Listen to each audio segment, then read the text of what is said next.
আপনি কি আপনার আত্মার অভিভাবককে চিনেছেন?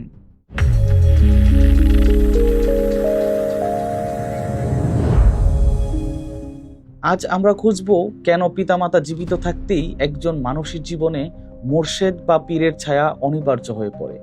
কল্পনা করুন আপনি একটি অন্ধকার গোলক ধাঁধায় একা দাঁড়িয়ে আছেন। আপনার কাছে একটি চেরাগ আছে, কিন্তু তাতে কোনো আগুন নেই।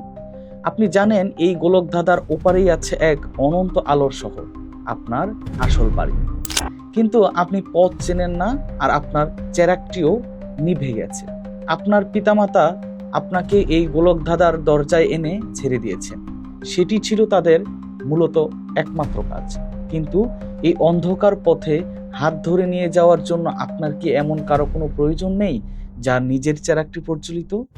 আজ আমরা কথা বলবো সেই জ্যান্ত আলোকবর্তিকা বা মুর্শেদকে নিয়ে, যাকে ছাড়া আপনার আত্মার এই যাত্রা চিরকাল অসম্পূর্ণ থেকে যাবে।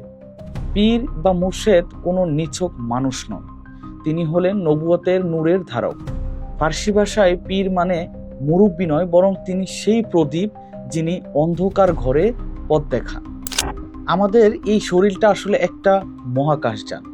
এর ভেতরে 7টি রহস্যময় স্তর আছে। মহান আল্লাহ বলেছেন, আমি তোমাদের হৃদয়ের নফসির মাকামে বিরাজ করি, তোমরা কি দেখো না?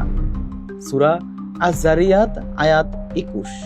পিতামাতা আমাদের অস্তিত্বের মাধ্যম, কিন্তু সত্যের গভীরে গিয়ে ভাবুন, আপনার পিতামাতাকে আপনার কাল্ব বা হৃৎপিণ্ডের 7ম স্তরে সুপ্ত সেই মহান রবের নূরের খবর জানেন? ভেবে দেখুন, পরম সত্তা আপনার ভিতরেই লুকিয়ে আছেন, অথচ আপনি তাকে খুঁজে পাচ্ছেন না। কেন? কারণ আপনার কাল্বের সেই 7ম স্তরের চাবি আপনার কাছে নেই। মুর্শেদ হলেন সেই চাবির মালিক।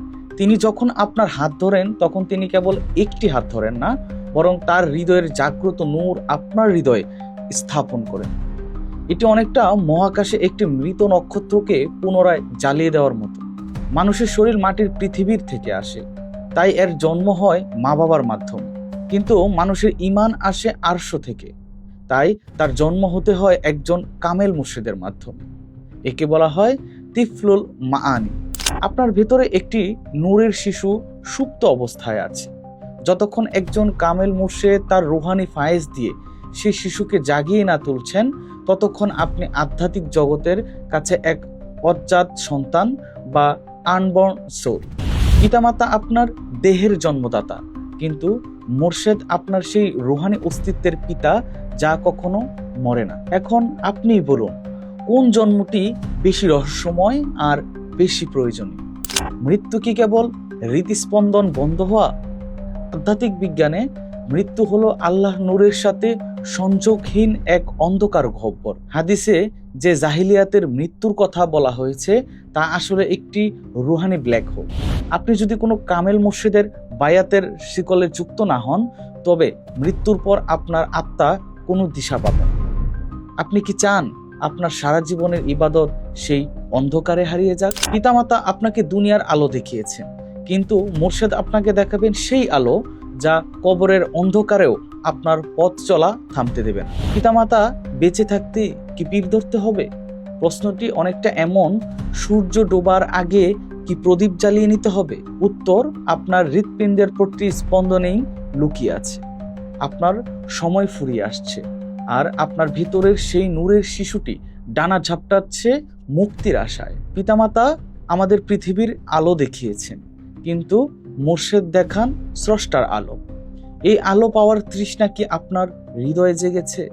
ভাবুন, গভীরভাবে ভাবুন, আপনি কি কেবল একটি নাম নিয়ে মরতে চান, নাকি একজন প্রকৃত মুমিন হয়ে রবের সান্নিধ্যে ফিরতে চান?